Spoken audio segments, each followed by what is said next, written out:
Assalamualaikum warahmatullahi wabarakatuh. Saya Tengku Widya Marsanda Iriantika, NPM 2301025.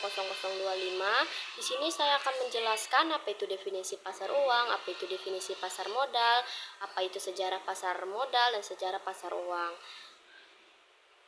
Nah, selanjutnya kita langsung aja masuk ke definisi pasar uang. Pasar uang adalah tempat bertemunya pihak-pihak yang punya dana lebih seperti bank atau perusahaan dengan yang butuh dana cepat atau jangka pendek, biasanya kurang dari 1 tahun atau sekitar 270 hari. Contohnya pinjam meminjam, uang tunai atau jual beli surat berharga seperti deposito atau sertifikat bank yang cairannya tinggi, jadi dana bisa didapat atau diputar cepat. Ini berguna untuk kebutuhan harian seperti bayar gaji karyawan atau impor. Selanjutnya kita masuk ke definisi pasar modal.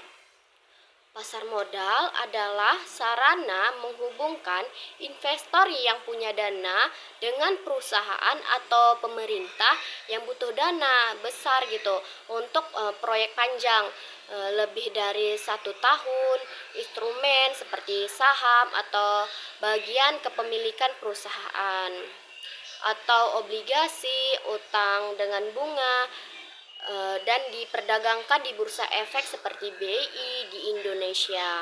Tujuannya agar dana mengalir ke usaha produktif seperti bangun pabrik atau infrastruktur. Nah, selanjutnya kita masuk ke sejarah pasar uang.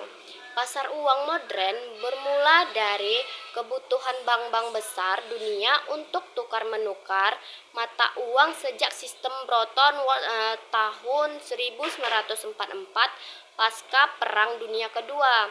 Awalnya dikuasai bank sentral di Indonesia dimulai tahun 1952 dengan berdirinya pasar uang dan modal. Lalu di tahun 1958 ada Perserikatan Perdagangan Uang dan Efek, tapi sempat surut karena masalah politik dan moneter. Kini berkembang dengan instrumen seperti surat berharga Bank Indonesia untuk stabilkan ekonomi. Nah, selanjutnya kita masuk ke sejarah pasar modal. Pasar modal lahir di Belanda abad ke-17 dengan bursa efek Amsterdam tahun 1602 didirikan untuk jual saham, kumpulkan dana dagang rempah. Di Indonesia, era kolonial Belanda bangun pasar serupa Batavia di Jakarta pada 14 Desember 1912 sebagai evening for the handle, awalnya dari tabungan orang Eropa untuk proyek pembangunan tadi. Pasca kemerdekaan berkembang jadi BI modern di bawah OJK dengan Undang-Undang Pasar Modal tahun 1995. Nah, sekian saja yang bisa saya sampaikan. Saya tutup dengan Assalamualaikum warahmatullahi wabarakatuh.